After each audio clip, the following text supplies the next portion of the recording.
All right, welcome to another episode of Piecing It Together, the podcast where we take a look at a new movie and try to figure out what movies inspired it.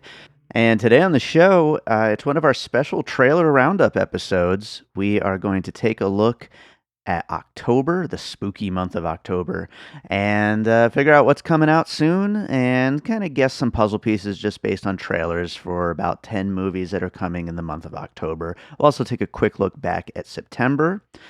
Joining me, as always, for these special trailer episodes is Jason Harris from Awesome Movie Year, which is right now posting a bunch of bonus episodes before getting into their next season. They just wrapped up the season on 1992, and it was an awesome year for movies, obviously, and excited for the next season. So that is coming up. But let's take a quick look back before we get into this conversation with Jason about the movies coming in October and look at some listener-provided puzzle pieces for some of the movies we covered in September. I got a few here. First of all, for Pearl, which we covered on the show with Paul Hibbard, Johnnie Orcutt from the A24 Film Group mentioned Straight Jacket with Joan Crawford, and I've never actually seen it, but the poster with her wielding an axe is a pretty good clue of why he would bring that one up. For My Son Hunter, which I still can't believe we actually covered, Adam Wells over in the Popcorn and Puzzle Pieces Facebook group mentioned Citizen Kane. Obviously, they thought they were making something very special with that movie. And then See How They Run, which we just did an amazing live episode, which was our most recent episode of Piecing It Together at the moment. Someone in the theater actually mentioned Murder by Death, which I told him that I knew about the meta elements of that and how it would make a great piece, but I actually haven't seen it, so I need to watch that movie. It sounds great. And then our guest Raul, his wife mentioned Rope, which I think we could see how that would work. And then Josie DeMarco over in the Popcorn and Puzzle Pieces group said they might be giants. So those are some listener puzzle pieces for episodes we covered in September. As always, if you think of any puzzle pieces we should have brought up, get in touch. Would love to hear from you. And I'll read them on the trailer episode the following month as we look back and then look forward.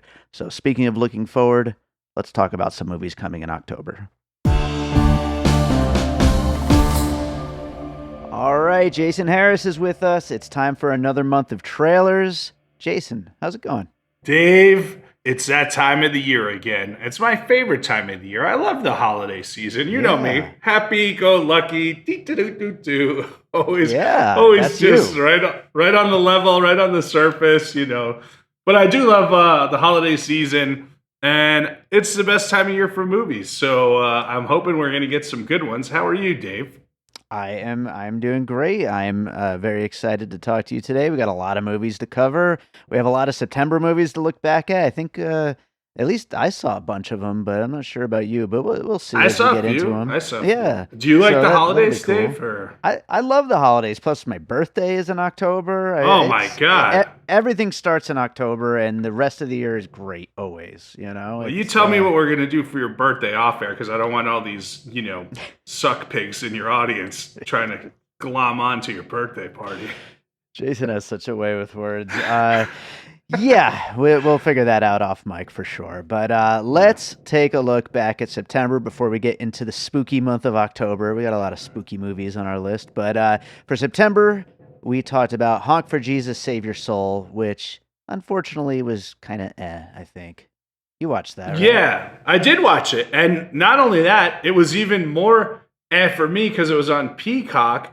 And on my TV, the aspect ratio didn't change. So I was like, what kind of filmmaking technique is this? Like, where it's like sometimes it's verite and sometimes when it's convenient, it's not. But I think I would have enjoyed it a little more if I had seen it in the correct aspect ratio changing, because that's part of the story the whole time, you know? So. Yeah, that's really strange. But yeah, I mean, I would have enjoyed it more with a crowd, I'm sure. But yeah, I mean, it just didn't quite work story-wise. I thought the two of them were great. We didn't cover it on the show as a full episode, but, we talked about it last month. And it's got its moments, and the two stars are great. It just didn't all kind of come together.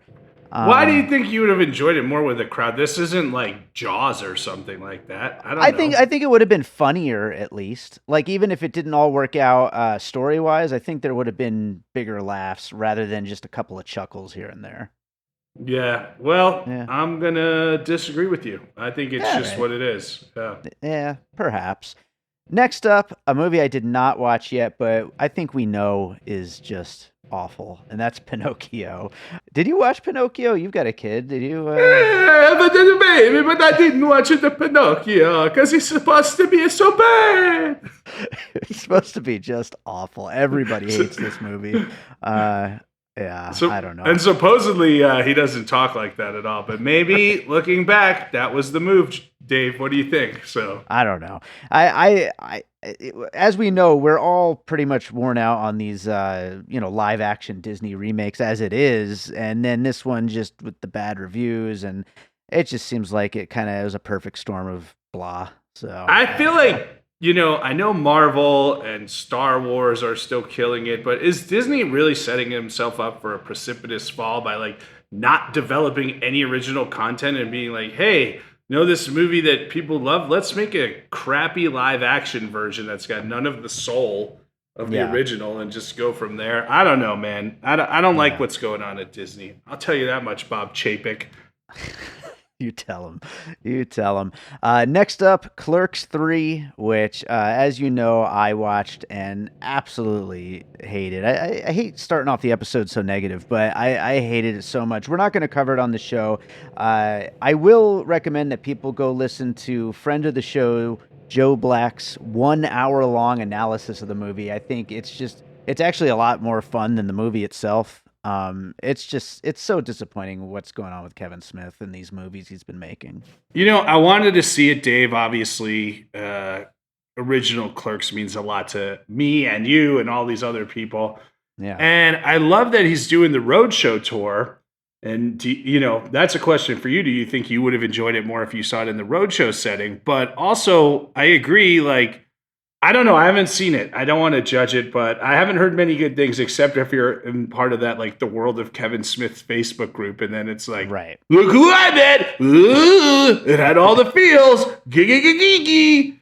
That's exactly what it is. It's feels and it's just fan service and it's just the snake eating its tail and there's just nothing there anymore. And yeah, I don't know. I think it was worse than Jay and Silent Bob reboot. And Don't know how that's possible. yeah, exactly. So Do you think if you saw it with the crowd, you would have liked it?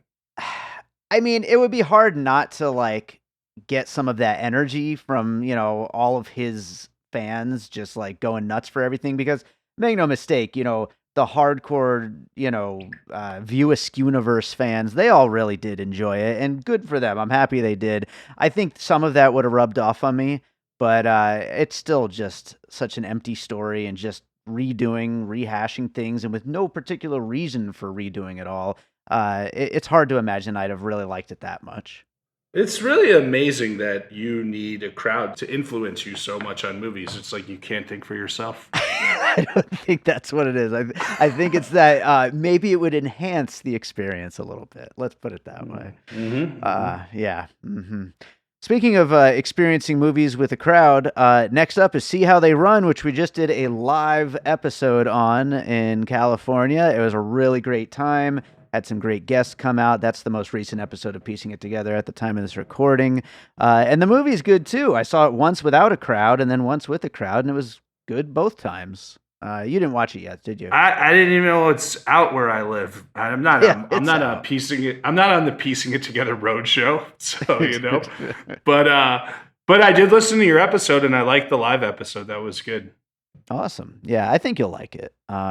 Next up is The Woman King, which I'm actually planning on going to see tonight. I haven't gotten a chance yet. Did you see it? No, I don't know what there is there. We all know Viola Davis is great, but I don't think this one needs to be seen in theaters. You'll have to tell me. But maybe end of the year, rainy day, I'll give it a watch.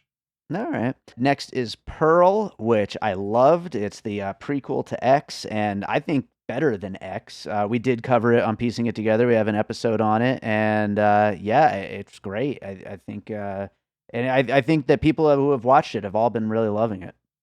That's exciting. I watched X finally, Dave, and I liked Nice. X. So, and I'm not a huge horror person, but I did like X, and I think I used it as a puzzle piece today. So I'm looking forward to Pearl.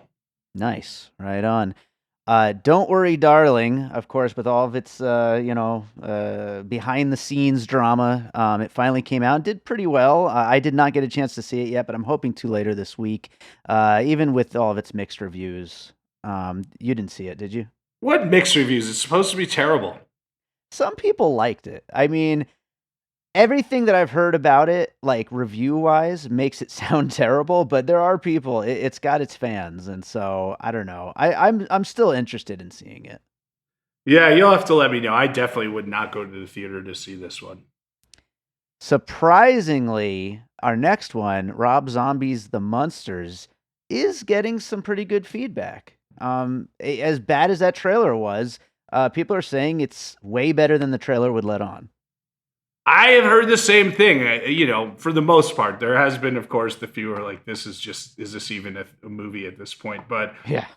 we're going to have to watch that, I guess. I'll watch it. It's holiday season. And as you know, we're about to talk about a lot of Halloween movies. So I'll just throw this one on the list. So Absolutely. Yeah, and it's not out in wide release yet, so we'll be getting that soon. it's on Netflix, isn't it? It's not on Netflix? Oh, you know what? It actually came out today on Netflix. So yeah, so I don't know why it's a September release. It probably should have been an October release anyway. But yeah, it's out today, so hopefully we'll get to watch that soon.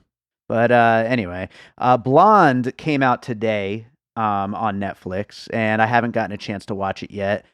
Some people absolutely hate this movie because of the way it treats Marilyn Monroe. But some people say it's amazing. I really don't know what to expect. I guess we'll see when I watch it.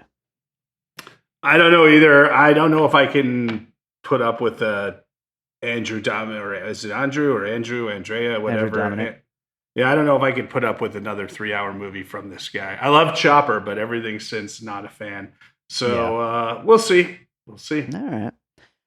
Smile is out this weekend, so obviously we haven't seen it yet, but it's getting some pretty good reviews from the early screenings. Same goes for Bros, which, both of those were kind of a little mixed on what to expect from them. So Yeah, I don't know if Bros is getting good reviews, is it?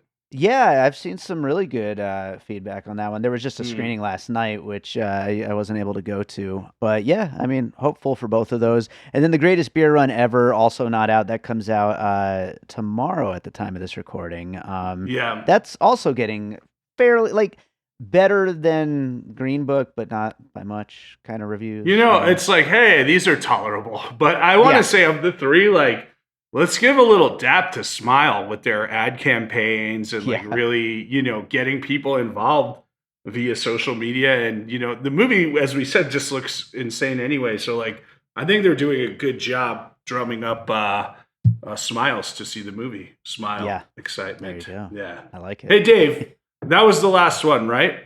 Yeah. Well, as you know, I'm not in the Las Vegas Film Critics Society, but I just wanted to I wanted to mention a few that I did see that were from August that I didn't have the time to see that you had seen already. I saw it because it was $3 movie day. I caught up. Jason's making his own rules for the episode, but that's 3,000 Years of Longing. I know you loved. You're dumb. Emily the Criminal, one of the better movies of the year. Really liked that one. And then I mentioned X, which was from earlier. But what about, we didn't cover that came out this month on Peacock, was Meet Cute, which is amazing that no one even knows what this is because it's Pete Davidson and Kaylee Cuoco. And it's not very good, but I just thought I'd mention it. Yeah, that movie definitely came out of nowhere. I don't remember seeing it on any of the lists when we were putting together our trailer episode lists. And I don't know where that came from, but you are wrong about 3,000 Years of Longing, but that's okay. Oh. One of the more dreadful movie experiences I've had this year. Fair enough. Let's talk about some October movies. And Yeah. like I said, there's a lot of Halloween, a lot of spooky stuff, and kicking it off is Mr. Harrigan's Phone on Netflix on October 5th, which is a Stephen King adaptation, produced by Ryan Murphy and directed by John Lee Hancock, who did The Little Things and The Blind Side.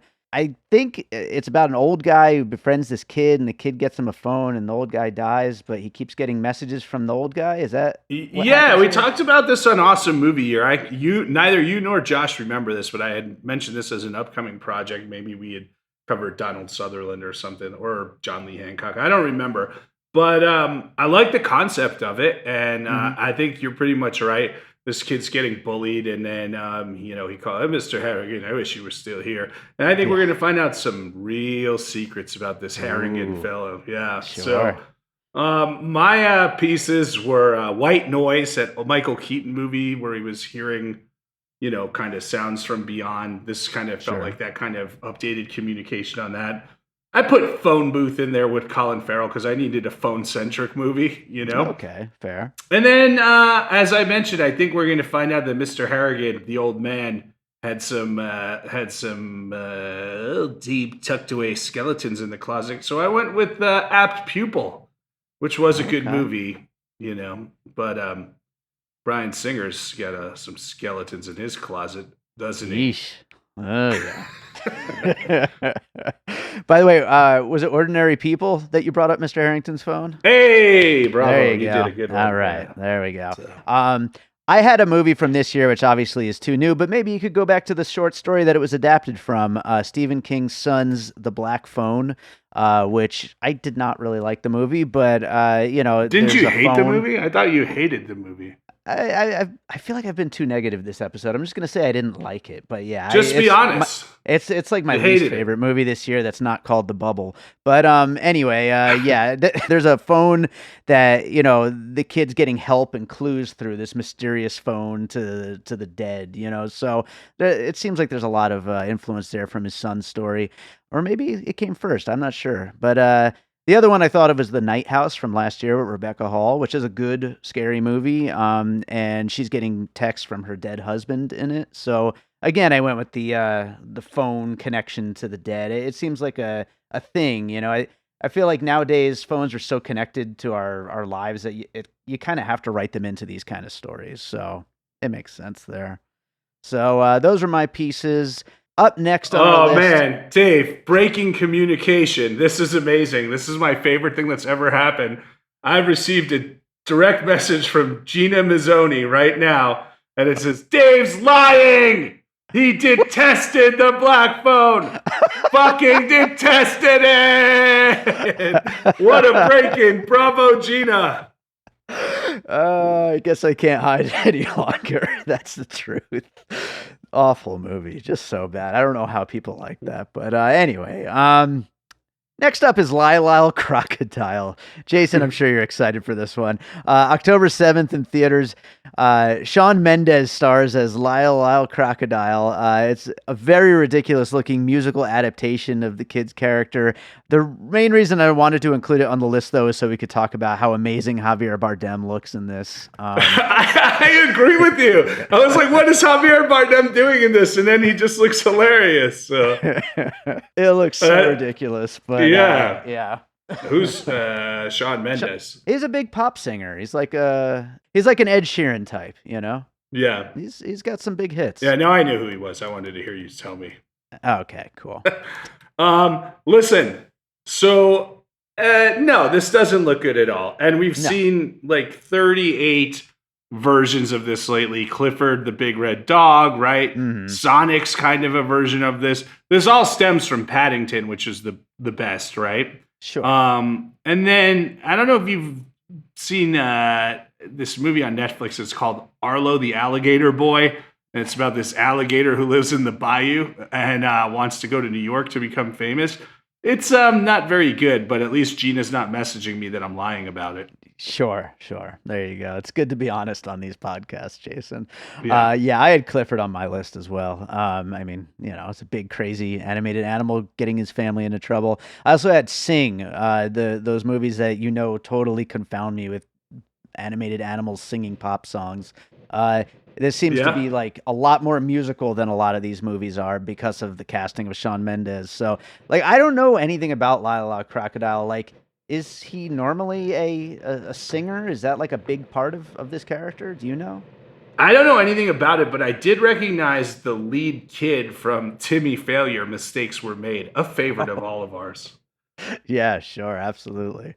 Let's go back to Halloween time and talk about Hellraiser coming to Hulu on October 7th, a new reboot of the classic Clive Barker story. This time with Jamie Clayton from the L Word, Generation Q, and Sense8 stepping in to play Pinhead.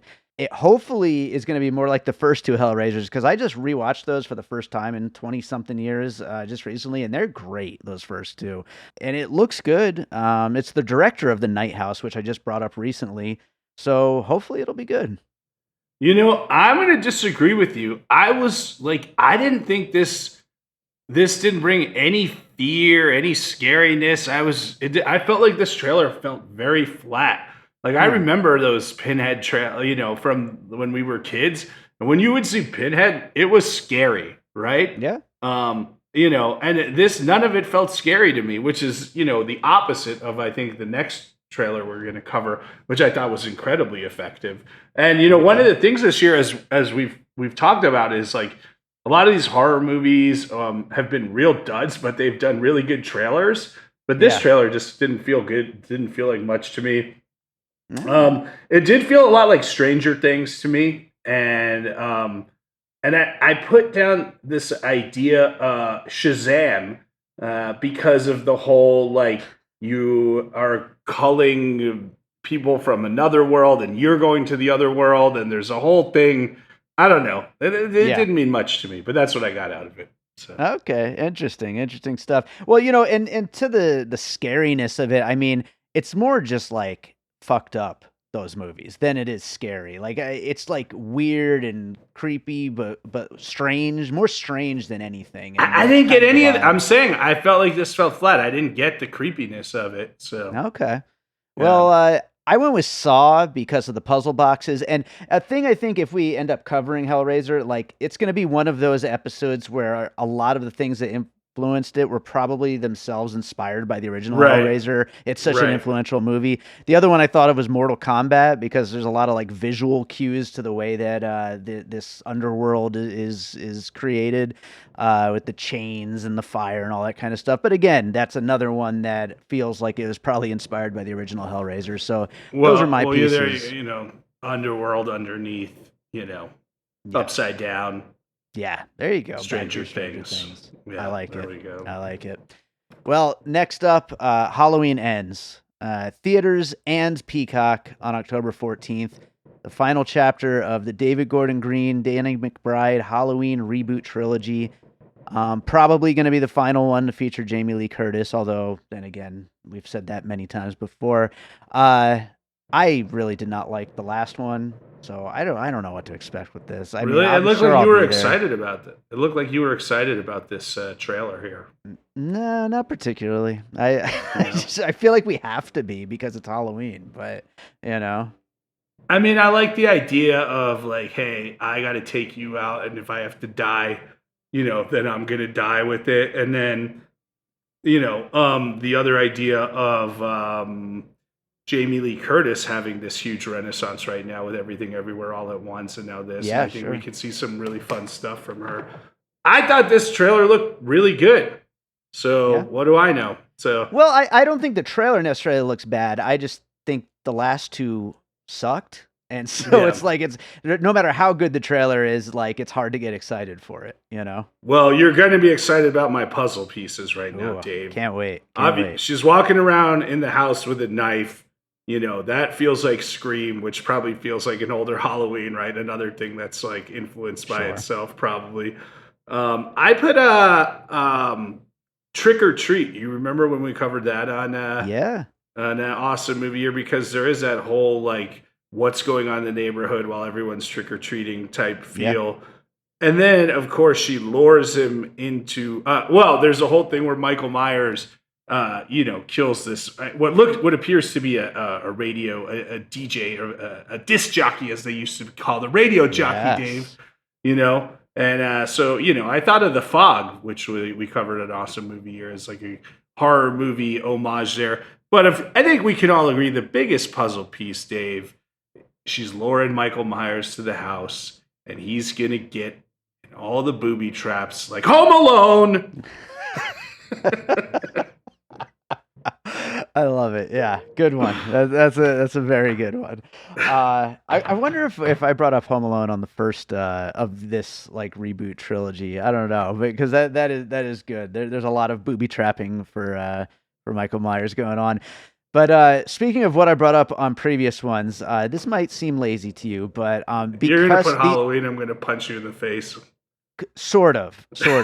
I went back to our Halloween Kills episode and literally just wrote down all of the puzzle pieces we talked about. And I'm just going to recite them off for you right All now. right.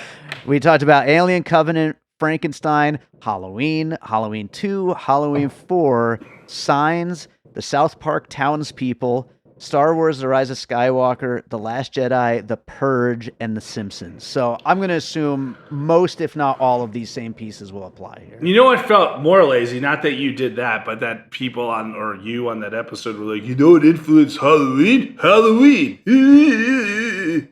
To be fair, David Mycor, my guest on that episode, he brought up very specific moments and things that were callbacks and Easter eggs and things like that. Well, pardon me, Messer Mycor. I didn't realize that. Yes, if you're like a super fan and you could be like, hey, this relates to this, then that's fair. I take it back. By all means. You still stink though, Dave. Yeah, I know. That's true. Let's talk about The Curse of Bridge Hollow coming to Netflix on October 14th. I didn't even see this one. You brought this one to my attention. But it's a family-friendly horror comedy. It stars Marlon Wayans, who I was just wondering, where has Marlon Wayans been? He hasn't really been in much lately. Kelly Rowlands, a bunch of comedy-related people. Rob Riggle. Rob Riggle. I don't know. It looks kind of fun in that silly, goofy kind of way. I'm excited for it, and that is horrifying to me. And this looks like a Halloween movie that I would try to write type thing, So yeah. I mean, the thing is, they moved to this town, and the town is all excited about the holiday, but then they unleash a spell, and all the Halloween decorations come to life or something. Something and they like have to that, fight yeah. the decorations before midnight. Some nonsense, but it looked fun. I don't know. Leave me alone. By the way, just to throw in before you get to it, let's bring Trick or Treat back up again, because that's here. Yeah, I think that could have been on a lot of them.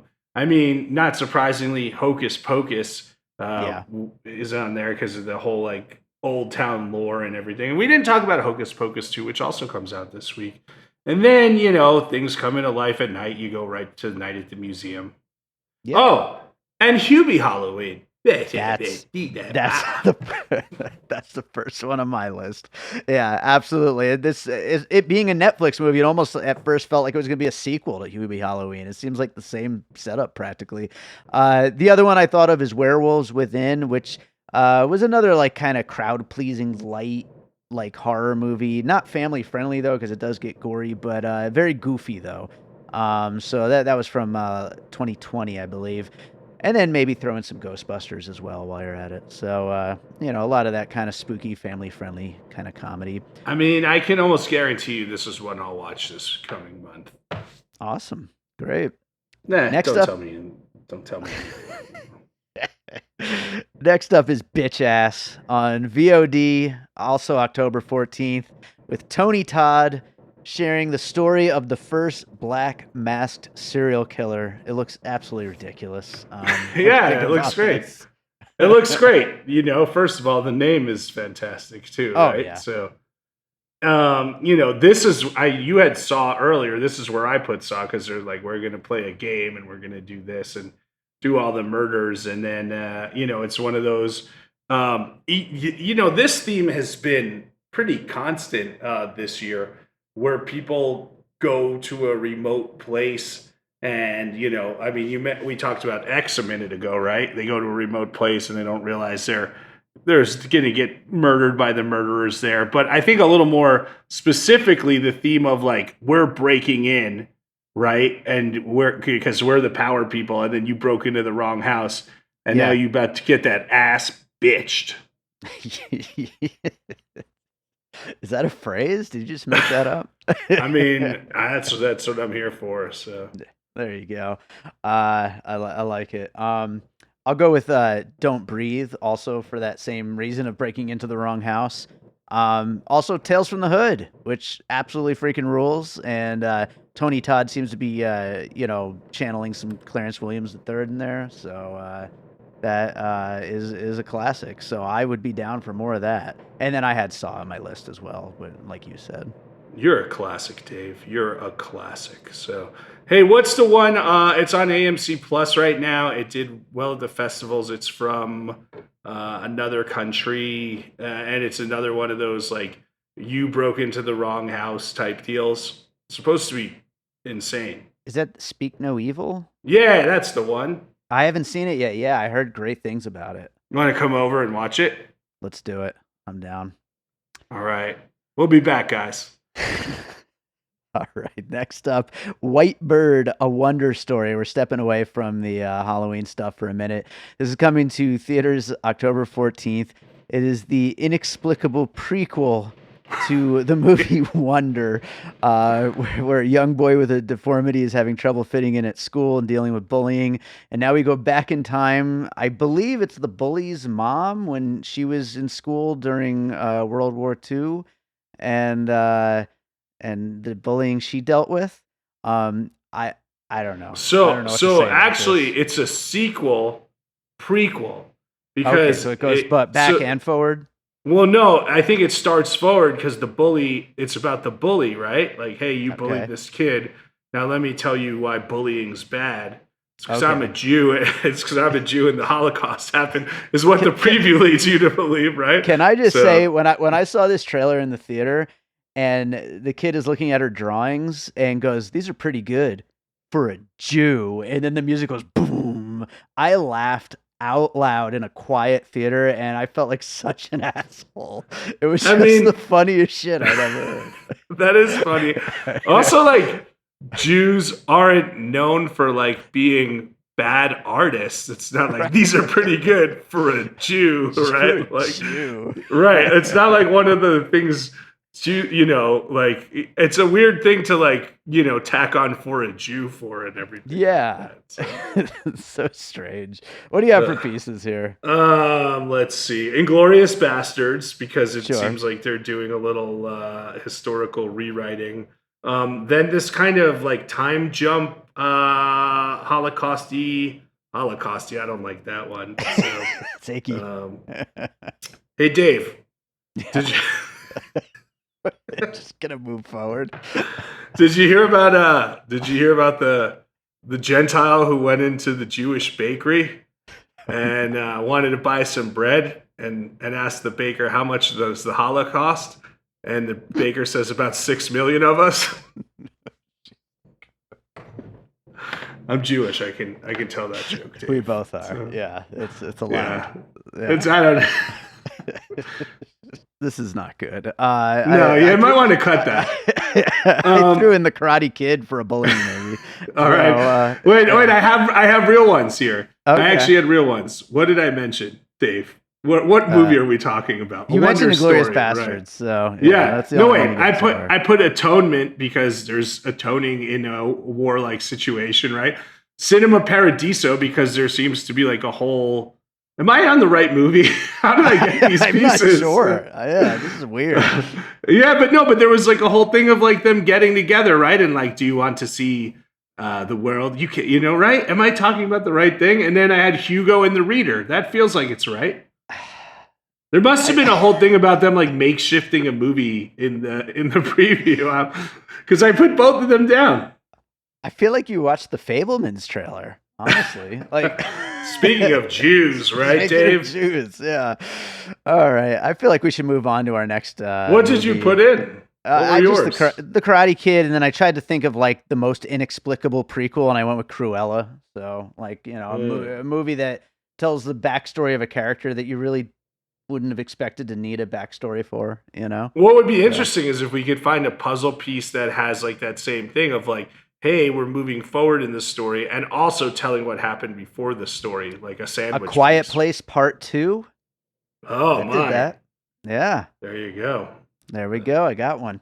Yeah, let's move on to Black Adam. This movie looks ridiculous. It's coming to theaters October 21st. It's DC's biggest anti-hero, starring The Rock. He's part of the Shazam universe, apparently. This movie's been in the works for a long time. He's apparently a big character, and they're hanging a lot of hope on this thing. Even though I'd never even heard of him until I heard, oh, The Rock is making a superhero movie called Black Adam. Do you know this character? No, I mean they did a little Easter egg, post credit scene in a DC League of Super Pets, Mm-hmm. which is still on my top 10 list this year, which tells you how bad movies are. Wow. But yeah, I mean, because The Rock played a dog voice and he plays Black Adam, so he was doing like The Rock is doing everything. So, Yeah. but I did see at the end of the preview, at the end of the trailer, they were like advertising the comic books too. So I don't know how many people, beyond comic book and DC fans actually know the character. But it looks, it's gonna have big explosions, and The Rock's gonna be, Clint Eastwoody. I don't I don't know, I don't. Yeah, okay. So, This is when you do the anti-hero, I feel like this is the most referenced puzzle piece for me. When we're doing the anti-hero superhero movie, I always go back to Logan because that's still my favorite, yeah. And I know I mentioned that a lot, but there was this whole thing about like I was a slave and then I died and then I became a god and my Hmm. son died for me, right? And that was very Thor: Love and Thunder, wasn't that like the whole thing with Yeah. Christian Bale's character? Yeah. And then it had a Watchmen feel to it. This whole idea of like the emotional tonnage or lack thereof with the god. It had a little Watchmen feel. That last Watchmen miniseries was awesome. All right. Right on. Yeah, I'm glad we didn't overlap with our superhero puzzle pieces because I had the first Iron Man on my list. I'm pretty sure there was a scene in Iron Man where he's whacking planes out of the sky, while flying next to them. So, I mean, that just kind of seemed like right out of that. And then the other one I had, The Rock and Vin Diesel are pretty linked, cosmically almost. So I went with Bloodshot, Vin Diesel's attempt at launching a superhero movie. And, didn't quite work out, but they both are just like completely unstoppable, and that's not surprising given their like actual personas in real life, the kind of superhero they'd want to play, so Mm, it mm. fits. All right, there we go. Here's the big one, Dave. This is going to be the big date movie coming up, right? You got to have a date movie in the month of October. This is Ticket to Paradise in theaters October 21st, starring George Clooney and Julia Roberts, reuniting after the Oceans movies and Money Monster, and they're playing a divorced couple who go on a trip to stop their daughter from marrying some guy, and then they may or may not get back together. It Right, looks, they hate each other, but they got to work yeah, together because that's this right. guy, they don't know him.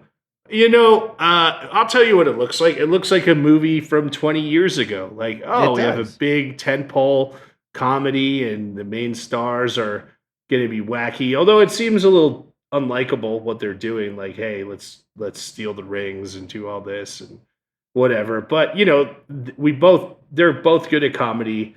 There's a beautiful setting. It's a date movie. We'll see how it does. Maybe it'll be a hit. Who knows? Yeah, Nothing's a hit anymore, Dave. that's true. Um, That's I true. mean, this is Forgetting Sarah Marshall. This is Hmm. also My Best Friend's Wedding with the sabotage. And then you got the setting and the wackiness that ensues. I put The White Lotus, which quite a strange limited series there. A lot of HBO Uh, limited series on my list apparently. Two. yeah, yeah. Apparently, I love that show so much, so I dig it. I will throw in there maybe It's Complicated for another of those kind of movies. Speaking of making a movie in 2022 that is a throwback to old style movies, I threw Marry Me on the list, the Jennifer Lopez movie, because that is like just so perfectly back in time, and so it just felt like a good one. Also, even though it's not a father-daughter thing, I thought of Sofia Coppola's On the Rocks with Bill Murray and his daughter kind of going to stop a relationship from happening.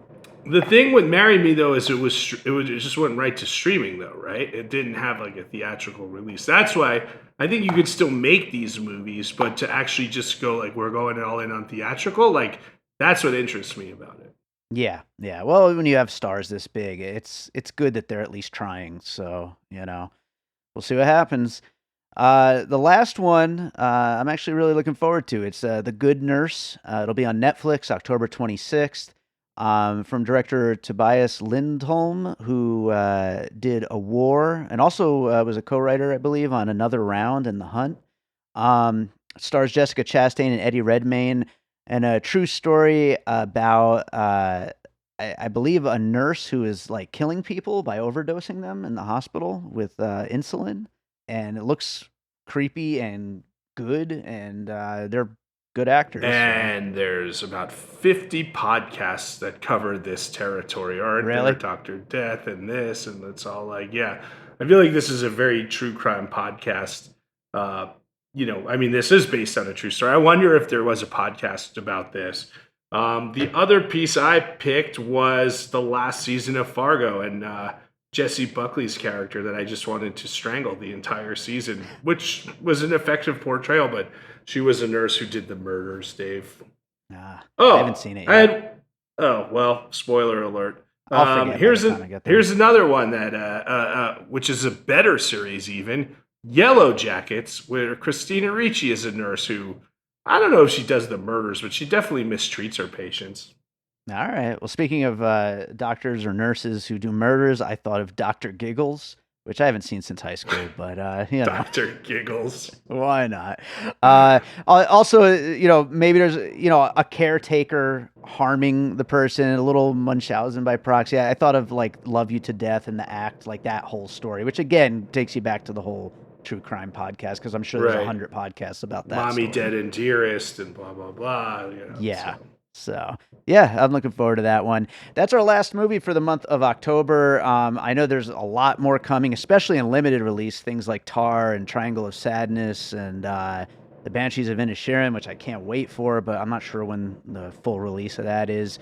I know we're talking about covering Amsterdam when it comes out, the new David O. Russell movie. Were there any other October movies you wanted to kind of shout out before we wrap it up? You mentioned a good amount of them. So Armageddon Time is going to be, that's James Gray's movie. That's Yeah. going to be at the, I don't know when we'll get that, but there's Right. so many movies that we didn't. Here's just a partial list that, Bromates, Operation Seawolf, Catherine Called Birdie, Loneliest Boy in the World, Stars at Noon, and then Wendell and Wild, All Quiet on the Western Front, School for Good and Evil, just tons of stuff.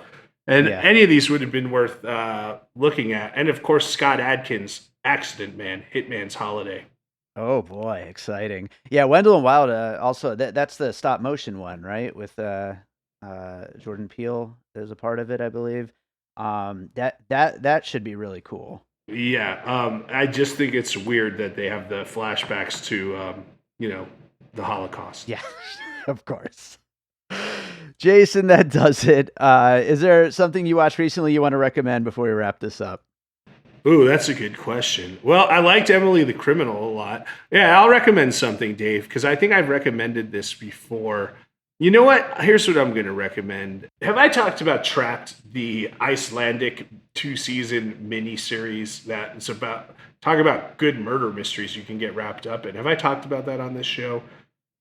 I know you've told me about it. I don't remember if it was on an episode or not, but we got new listeners all the time. Tell them about it. It's great. It's got this actor who we would recognize from Eurovision, but he's an actor who, does a ton of Icelandic shows and movies, and also does, English stuff. It's Olafur Dari Olafsson. He's so good. But anyway, there were 2 seasons of this on that are on Prime right now called Trapped. But recently, Netflix just started airing last year's sequel, which is 8 to 10 years later, called Entrapped, and it's as good as the rest of them. So that's 3 seasons worth of goodness for you, Dave. Beautiful. Maybe we'll check that out. We're finally watching Succession, which I know you've told me to watch a million times, and Isn't it the best? it's pretty great. So maybe we'll get to that next. But Jason, this is great as always. Tell people where they can find you and what's going on with the awesome movie here. Oh, Dave, you can find me all over the socials. I got so many social medias. I'm so social. Dave, I'm at Jason Harris Comedy or J Harris Comedy on all the socials. Go for Jason on Letterboxd. Plus, don't forget on Instagram, I got my new projects, The Trivia Party and Eat This Comedy. And Dave, when are we going to do a trivia night for the Popcorn and Puzzle Pieces group? It is seriously on the plans. I have been researching how the best way we're going to do it. We're going to make that happen. So everybody should definitely make sure they are in the Popcorn and Puzzle Pieces Facebook group because we will be doing that soon. Trivia night with Jason, and that is going to be a lot of fun. So definitely. Yeah, and we'll do that all as movie trivia. I have so many rounds on movie trivia. It'll be fun. Awesome. Well, Jason, as always, thank you for being here, and we will talk to you again soon. Okay, Dave, but don't forget, you really hated that movie.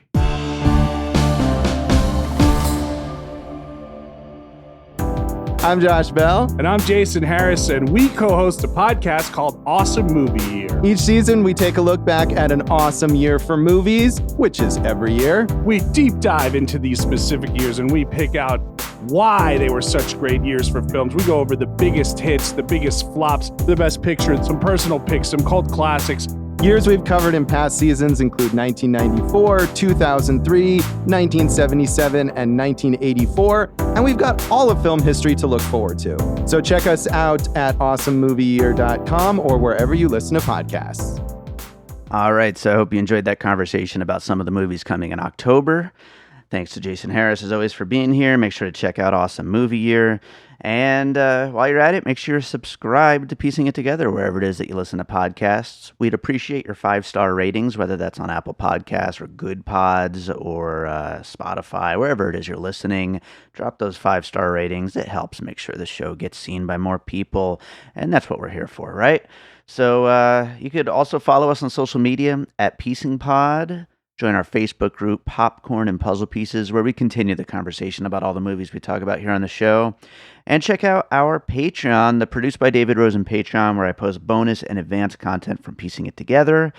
We actually have a bunch of advanced episodes in there right now, although a couple of them will be hitting the main feed very soon. I think Emily the Criminal will come out next week, and then Bullet Train, I think, the week after that. But there's still a few others in there, too, that are just waiting for rental release dates and stuff like that. And I believe we're recording one on Barbarian this weekend, which will hit the Patreon first, and we'll save that one for rental, too. So lots of great stuff over there on the Patreon. Also from Awesome Movie Year, they have a new bonus episode launching on there. And then stuff from my music career. I am working on 2 new albums right now to release in the next year or so. But songs and previews and bonus cuts, stuff like that, will all be hitting the Patreon. So check it out. It's the Produced by David Rosen Patreon, patreon.com/bydavidrosen. So speaking of my music, let's close this out with a piece of my music. And I think I'm going to go with, you know what? We're getting into that Halloween season with October, so let's go with something spooky. I'm going to go with a single I released around Halloween time a couple years back.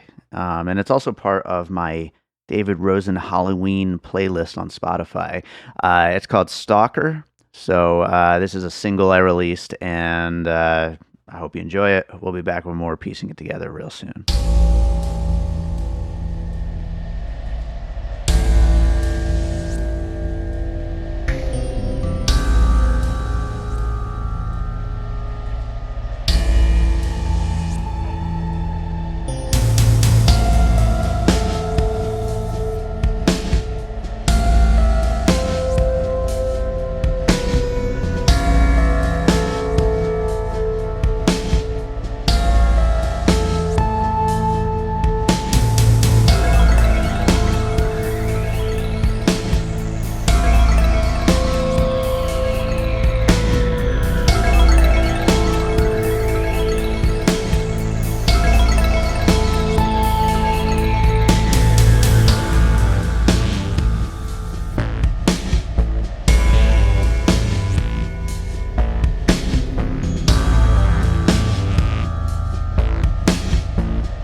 an All Points West production, produced by David Rosen in Las Vegas.